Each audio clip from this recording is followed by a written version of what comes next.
Bonjour, aujourd'hui je vous propose un petit guide sur le shopping de montres à Ginza. Voilà, pour ceux d'entre vous qui visiteraient sans forcément avoir beaucoup de temps à consacrer aux montres. Je vais vous montrer un peu où aller pour que vous ne perdiez pas trop de temps. À Ginza c'est plutôt simple, les boutiques sont dans 2 rues, enfin même dans une rue. Donc je vais vous montrer tout ça. Donc déjà, première étape, se rendre à la station Ginza et en sortir. Donc vous sortirez sûrement soit ici, soit ici, soit ici, soit juste derrière moi. Donc dans tous les cas, ce que vous devez chercher, c'est le bâtiment Wako. C'est d'ici qu'on va partir et c'est le plus facile à trouver.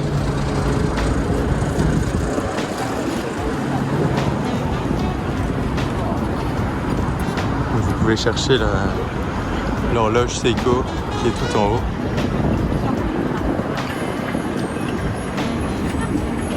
Donc Wako, c'est vraiment la visite obligatoire pour tous les fans de Seiko et Grand Seiko. On a ici, en plus de la collection standard, entre guillemets, quelques éditions limitées de temps en temps. Et en ce moment, il y a une édition limitée pour Wako en 37 mm avec le mouvement high beat à l'intérieur. Au deuxième étage, vous avez des modèles un peu plus onéreux, on va dire. Donc on a tout ce qui est Credor, les modèles les plus rares, etc.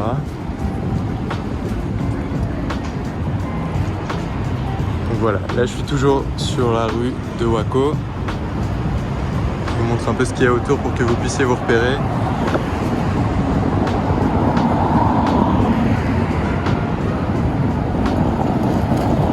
Voilà, on fait quelques mètres et on arrive au niveau de la boutique Seiko Square. Ça c'est uniquement pour Seiko, on ne trouve pas de grand Seiko ici. En fait, c'est sur, je ne sais plus exactement, ça doit être 4 ou 5 étages. Chaque étage est dédié à une collection, donc on va avoir un étage présage, un étage prospects, etc. C'est assez sympa, il y a vraiment tout. Ensuite ici, donc oui, il y a Vacheron juste là. Et on verra tout à l'heure, il y a une autre boutique à 500 mètres. Bon, j'ai pas encore le budget. Donc ici on a notre premier revendeur de montres de seconde main. Ici, pas de grand Seiko, mais on trouve Omega, Rolex, Audemars, Patek, etc. Et les prix sont plutôt corrects. Donc NJ Time.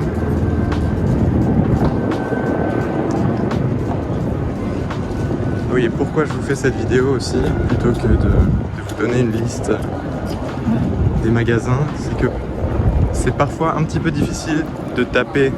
Bon, si vous cherchez Vacheron Constantin, vous trouverez Vacheron Constantin ou Wako pareil.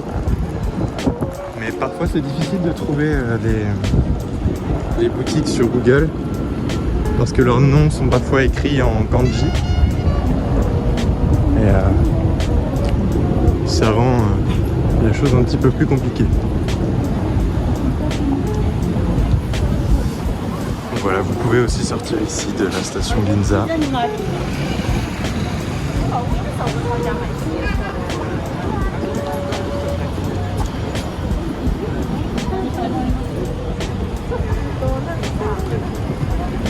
Voilà, on va tourner au niveau du grand magasin Gap.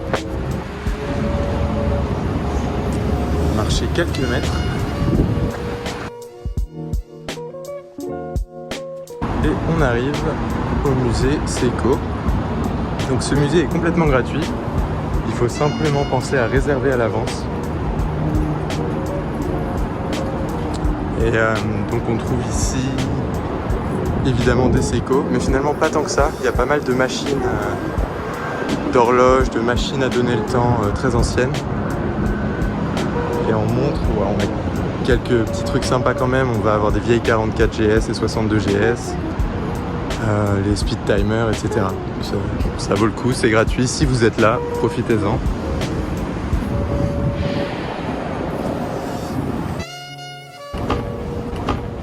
suis arrivé ici, j'avais pas de carte SIM, donc pas de wifi, donc pas de plan. Et en sortant, j'ai eu un petit peu de mal à trouver mon chemin, surtout que les employés En fait, je suis tombé sur la boutique Dream Square, dont les employés ne parlent pas tous anglais. Donc, pour demander les directions, c'était un petit peu compliqué. Donc là, on revient vers Waco.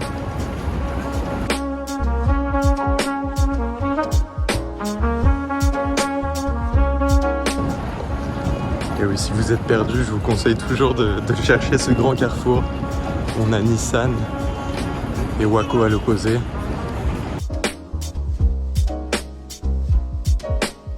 Ensuite, vous verrez, c'est plutôt simple. On a une grande avenue à faire avec quelques boutiques et puis c'est à peu près tout.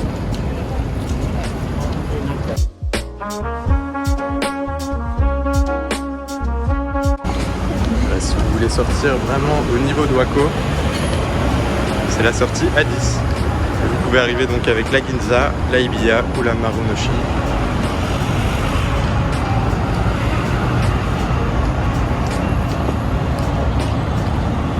Une fois devant Waco, on traverse pour aller dans cette rue-là.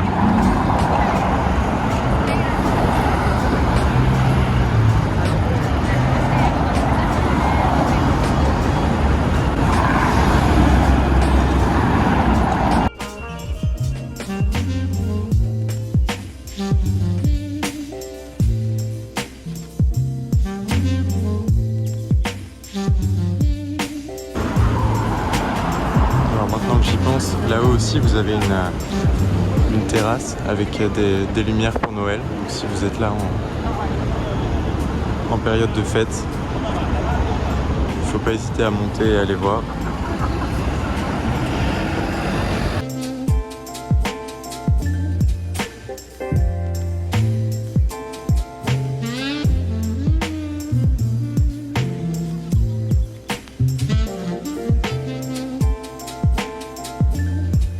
Et oui, je m'en excuse, mais aujourd'hui j'ai pas prévu de rentrer dans les boutiques en filmant. Bon, les Japonais sont quand même plutôt discrets. Je préfère ne pas filmer s'il y a des clients qui sont en train d'essayer des pièces ou si le staff peut être un peu mal à l'aise avec ça. Si jamais il y a des belles choses en vitrine, je manquerai pas de vous montrer.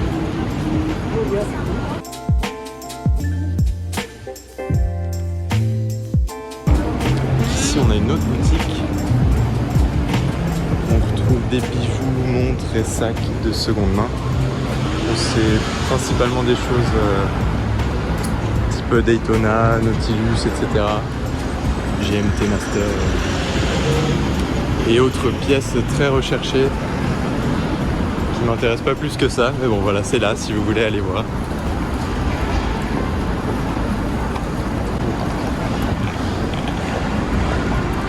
Petite GTR R33 pour les connaisseurs.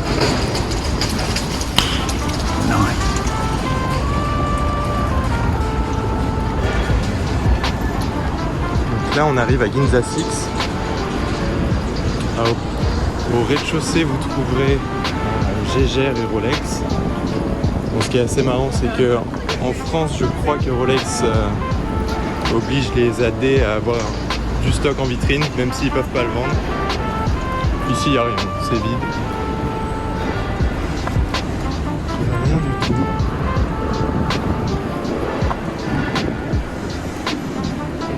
Voilà, tout ça c'est Ginza 6. Pour les gourmands, au -1, vous avez un espace un peu comme le Lafayette Gourmet chez nous.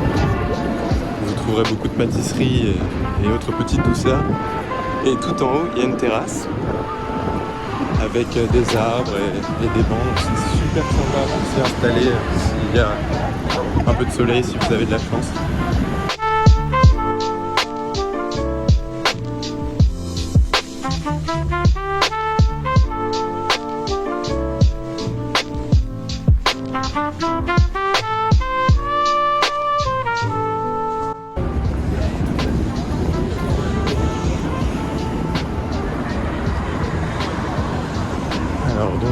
continue toujours dans la même avenue. On tombe sur le Nicolas Hayek Center, donc groupe Swatch. Et donc ici, chaque vitrine que vous voyez, donc Breguet, Glashütte, etc., c'est un ascenseur qui monte jusqu'à l'étage dédié de la marque. Donc voilà, avec Breguet, vous montez là-haut, etc. Et vous aurez probablement remarqué la Fiat 500 promotionnelle pour la Moon Swatch, qui a souvent la queue ici, avec des gens qui espèrent en avoir une. Et j'en ai vu pas mal dans des boutiques de montres de seconde main à des prix un peu exorbitants. Donc, je pense que ici les gens qui font la queue ne sont pas que des passionnés. Même si bon, même moi étant passionné, j'en ai plus grand chose à faire de la Moon Swatch. Là on a une deuxième boutique Grand Seiko qui dépend aussi de Wako, il me semble. Donc je vois pas bien l'intérêt d'avoir les deux, mais bon, ça vaut toujours le coup de passer voir. L'autre jour j'ai essayé une pièce qui était ici mais pas dans la boutique Wako. Voilà, le staff est très sympa, il parle très bien anglais. Pour cette boutique là au moins.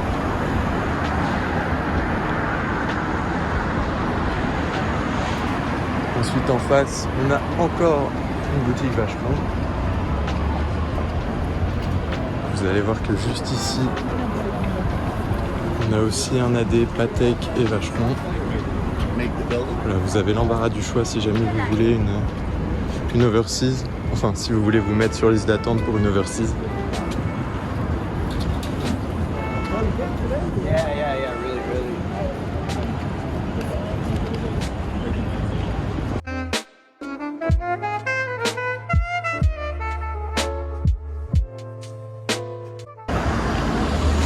Alors, donc en face, on a Watchnian qui vend un peu de tout. On a du Grand Seiko, Rolex, Patek, IWC, etc.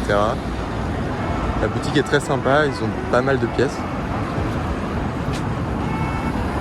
J'aime beaucoup. Ils ont la Taguilleur Monaco avec cadran violet aussi, qui est plutôt sympa, mais ils la proposent à 10 000 €, quelque chose comme ça. Donc un peu too much. Ici, on a la première boutique Ginza Racine, je sais pas exactement comment ça se prononce, où on a que du Rolex. C'est pas celle qui m'intéresse le plus. En face, on a aussi Quark, ici, qui vend uniquement du Rolex. Ils ont aussi une boutique à Ueno.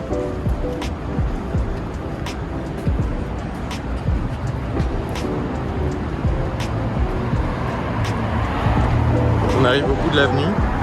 Si vous venez depuis Tokyo Station, c'est environ 10 minutes de marche et vous arrivez ici. Donc voilà, vous pouvez faire le petit tour dans le sens inverse.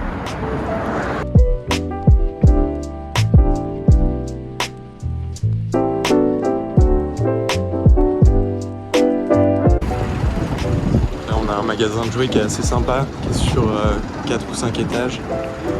Un grand circuit de voitures électriques, des mini-bornes d'arcade, etc. Si jamais vous avez des enfants à occuper pendant que vous faites votre petit shopping, ça peut être utile.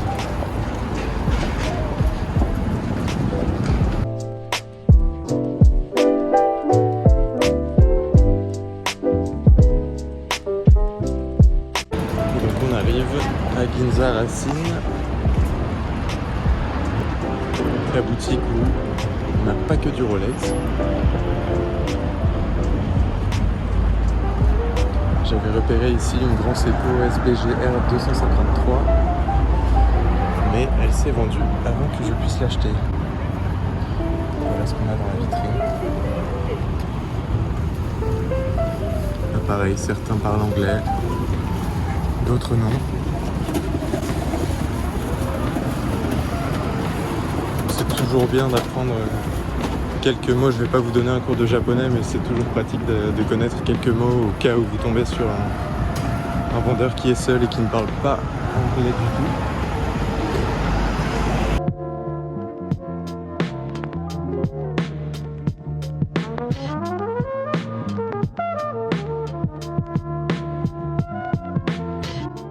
Voilà, on va retourner vers la station Ginza. Derrière moi, c'est plutôt la station.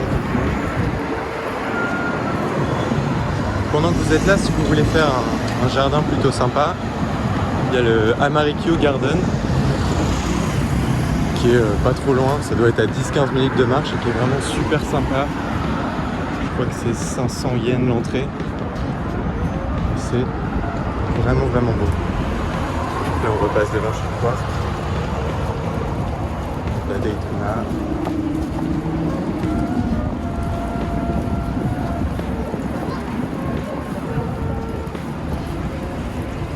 Les Day Dates.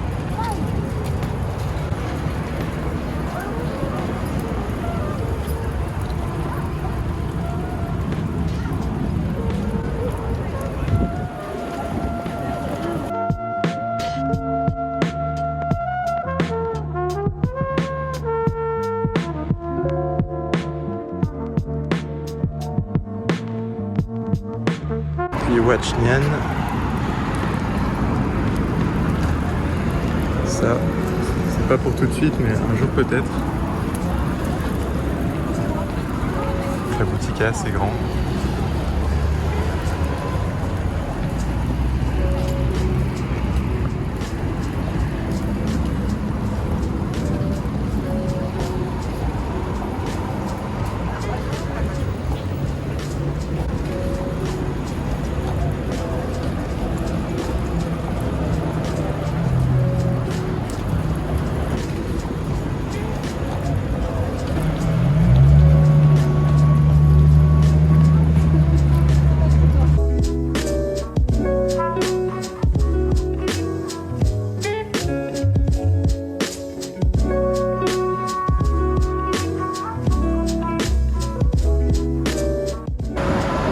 Il faut savoir aussi qu'au Japon, la plupart du temps, les prix sont affichés avec les taxes.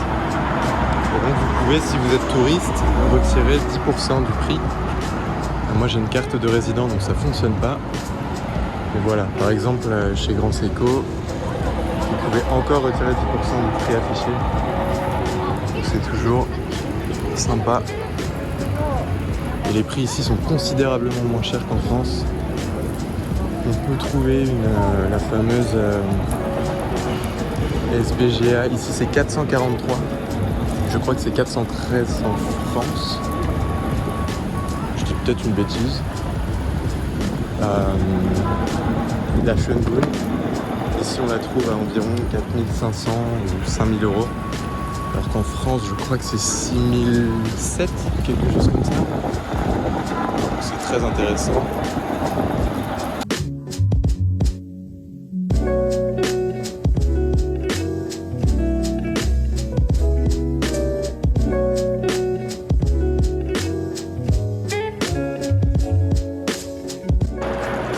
Ça c'est quand même assez curieux.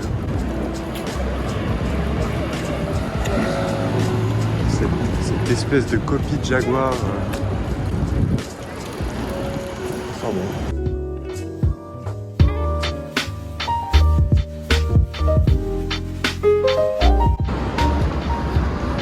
Vous voyez, on est déjà au niveau de Ginza 6. C'est vraiment rapide à faire. J'en suis à 23 minutes de vidéo. Ça vous coûtait 5 minutes par boutique et peut-être une demi-heure pour le musée Seiko. Ça se fait assez rapidement.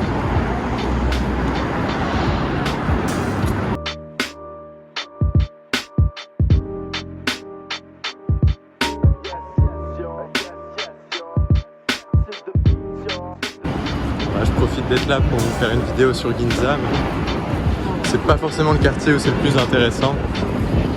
Parce que voilà, comme vous l'avez vu, c'est une avenue, Grand Seiko au coin.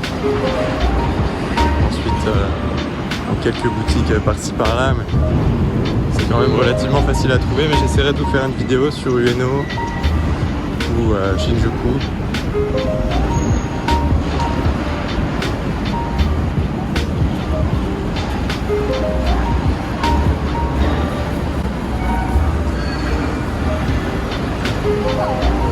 Alors je sais plus exactement dans laquelle c'est. Mais on a aussi une autre boutique qui vend du Audemars, Patek et autres d'occasion. C'est par ici. De toute façon c'est pas très compliqué. Hein. Les rues sont comme aux États-Unis, des carrés. Pour se perdre, il faut vraiment y aller.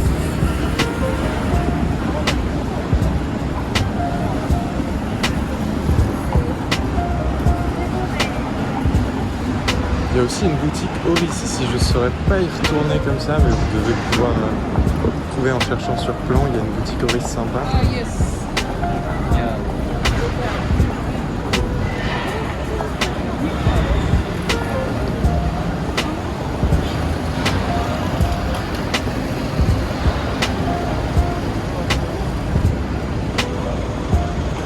Voilà, c'est cette boutique à laquelle je pensais.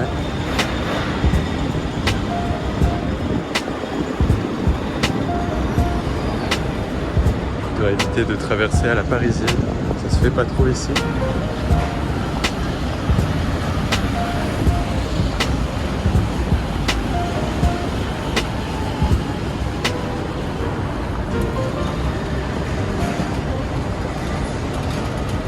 Voilà, ici il y a IWC, Panerai,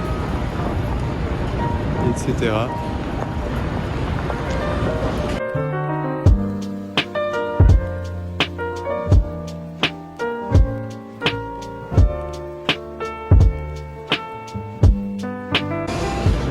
Si vous n'avez pas le temps de vous aventurer dans les petites rues, c'est pas bien grave. Le plus intéressant est quand même dans la grande avenue principale.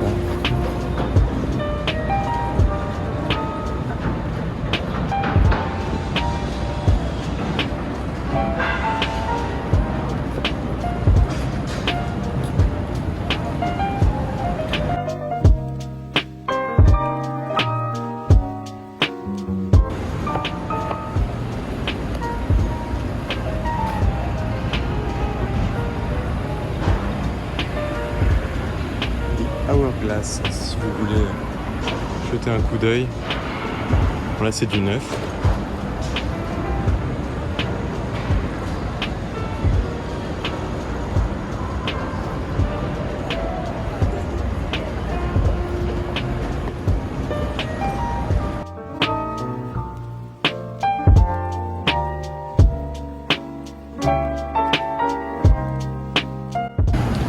Et voilà, donc on arrive au niveau de Gap. Donc le musée Seiko est là, et Wako est là. Il y a comme un périmètre de quelques rues intéressantes, et puis ensuite ça devient très vite mort.